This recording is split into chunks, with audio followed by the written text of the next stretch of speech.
قرآن و سنت کے ساتھ عقل کو بھی فقہ میں دلیل کیوں مانا گیا ہے؟ دیکھیں جی، ہر عقل بہت سارے عقلی دلائل ہیں کہ اس دنیا میں جو خدا کو بھی نہیں مانتا وہ بہت سارے دین اسلام کے احکام ہیں کہ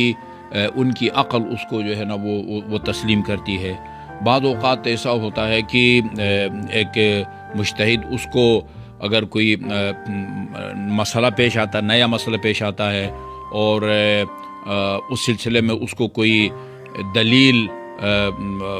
اس کو جو ہے نا وہ نقلی کوئی قرآنی آیات یا روایت ٹھوس اس کو نہ ملے، تو پھر وہ اپنی عقل کو استعمال کر کے وہ اس عمل کے اچھائی یا برائی میں موازنہ کر کے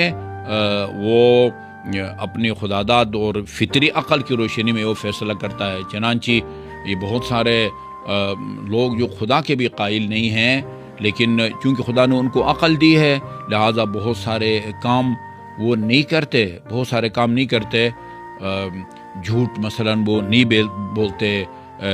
رشوت نہیں لیتے، اچھا جی دھوکہ نہیں کرتے، اس لیے نہیں کہ خدا نے منع کیا ہوا، نہیں، خدا کو مانتے ہی نہیں ہے، لیکن چونکہ ان کی عقل ہے لہٰذا عقل سے استفادہ کرتے ہیں۔